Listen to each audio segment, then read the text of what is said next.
Imaginez être perdu sur un chemin sombre, sans savoir si le prochain pas vous mènera dans la bonne direction ou vers un précipice. C'est exactement ainsi que Sarah se sentait cette froide nuit de novembre.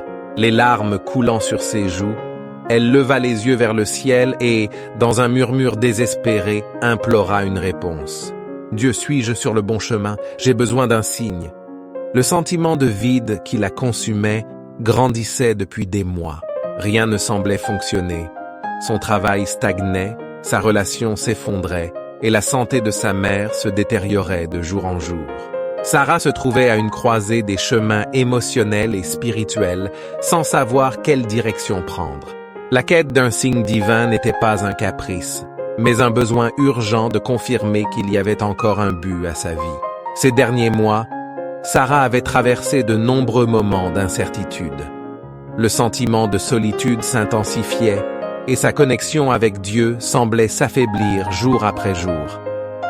Bien qu'elle soit une personne de foi, la dure réalité qu'elle affrontait la poussait à remettre beaucoup de choses en question. Elle se demandait si elle était punie ou mise à l'épreuve. Si vous avez déjà traversé des moments de doute ou si vous cherchez des signes de Dieu dans votre vie, laissez un commentaire sur votre propre parcours. Et si vous appréciez cette vidéo, n'oubliez pas d'aimer et de vous abonner à la chaîne pour d'autres réflexions comme celle-ci. Combien de fois vous êtes-vous déjà senti ainsi, perdu, cherchant des réponses dans un monde qui ne vous offre que du silence? Le doute peut être un terrain fertile pour le désespoir, mais il peut aussi être la base sur laquelle nous plantons notre foi. Demander un signe à Dieu est-il une expression de faiblesse? Ou serait-ce la reconnaissance de notre vulnérabilité et de notre besoin d'orientation divine? La réponse n'est peut-être pas aussi simple, mais le désir de chercher la volonté de Dieu reflète une profondeur de foi qui transcende la compréhension humaine. Sarah se souvint d'un passage que sa grand-mère répétait toujours. « Enseigne-moi à faire ta volonté, car tu es mon Dieu. Que ton bon esprit me conduise dans un chemin droit. » Psaume 143, 10. Cette phrase résonnait dans son esprit, apportant un léger réconfort. La quête de l'orientation divine n'est pas un signe d'incapacité, mais un reflet de la confiance que nous plaçons en quelque chose de plus grand que nous-mêmes. Le lendemain matin, après cette nuit de supplication, Sarah se réveilla en se sentant un peu plus légère. Bien qu'elle n'ait pas reçu de réponse claire, quelque chose en elle avait changé. Elle décida qu'au lieu d'attendre passivement un signe grandiose, elle commencerait à prêter attention aux petits détails de la vie. Et si Dieu se manifestait de manière subtile, qu'elle avait ignorée jusqu'à présent. C'est alors qu'un ancien ami, que Sarah n'avait pas vu depuis des années, la contacta de manière inattendue. Ils fixèrent un rendez-vous, et lors de leur conversation, il mentionna une opportunité d'emploi qui pourrait être exactement ce dont Sarah avait besoin pour relancer sa carrière. Bien qu'elle fût d'abord réticente, quelque chose en elle lui disait de considérer cette opportunité. Ce fut le premier d'une série de petites coïncidences qui commencèrent à se produire dans la vie de Sarah. Elle se rendit compte que, tandis qu'elle attendait des signes spectaculaires de Dieu, il répondait d'une manière discrète et douce, à travers les gens autour d'elle et les événements quotidiens. C'est là qu'elle comprit qu'ainsi que dans l'histoire de Gédéon, les signes divins ne sont pas toujours grandioses et évidents. Dieu avait exaucé la demande de Gédéon avec un miracle simple, la rosée sur la toison de laine. Pour Sarah, le miracle résidait dans les opportunités qui commençaient à surgir. Même face aux petites bénédictions qui commençaient à apparaître, la foi de Sarah fut mise à l'épreuve de manière drastique lorsque sa mère, qui luttait contre une maladie depuis des mois, connut une soudaine aggravation. Pendant des semaines, Sarah pria ardemment pour un miracle. Plus que tout, elle souhaitait voir sa mère guérie, en bonne santé à nouveau. Mais au lieu de cela, sa mère s'affaiblissait chaque jour. Dans son cœur, Sarah commença à douter. Dieu entendait-il ses prières? S'il était capable de faire des miracles, pourquoi ne répondait-il pas? Ce furent des jours difficiles, durant lesquels le désespoir tenta de s'installer. Cependant, au milieu de la souffrance, Sarah commença à comprendre que le miracle qu'elle recherchait ne serait peut-être pas celui qu'elle attendait. En vérité, le véritable miracle se manifesta dans la sérénité avec laquelle sa mère affronta ses derniers jours. Bien que son corps fût fragile, son esprit restait inébranlable.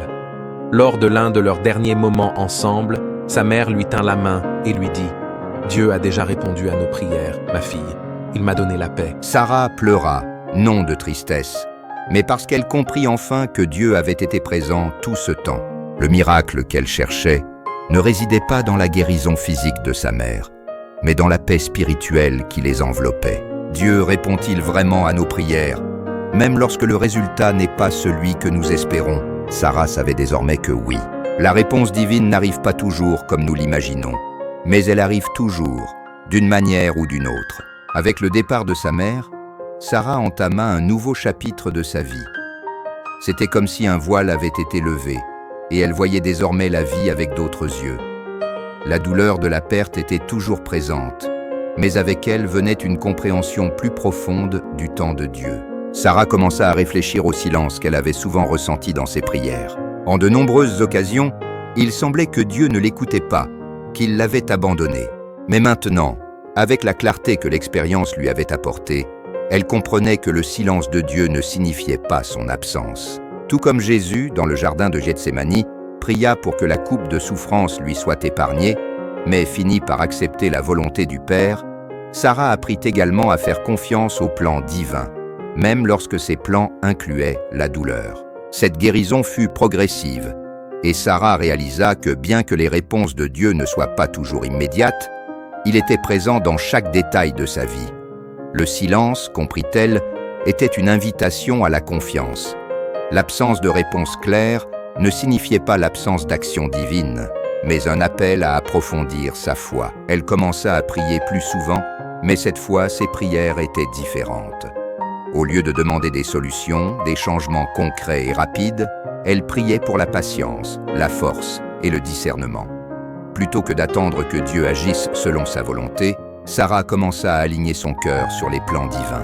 Elle commença à prier plus souvent, mais cette fois, ses prières étaient différentes. Au lieu de demander des solutions, des changements concrets et rapides, elle priait pour la patience, la force et le discernement.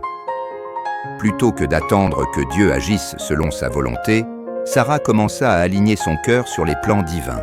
Un mois après la mort de sa mère, Sarah fut surprise par une série de petits événements qui changèrent sa perspective sur ce que signifie recevoir un miracle. Un jour, alors qu'elle se promenait dans le parc, elle rencontra une vieille dame qui avait du mal à porter ses sacs. Sarah offrit son aide, et lors de leur brève conversation, la femme partagea une histoire sur sa jeunesse, mentionnant comment la foi l'avait soutenue dans les moments les plus difficiles. Cette rencontre fortuite laissa Sarah pensive.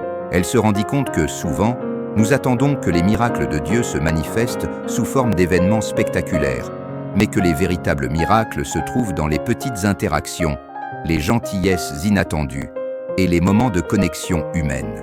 À partir de ce jour-là, Sarah décida de vivre plus consciemment, cherchant à voir Dieu dans les petites choses.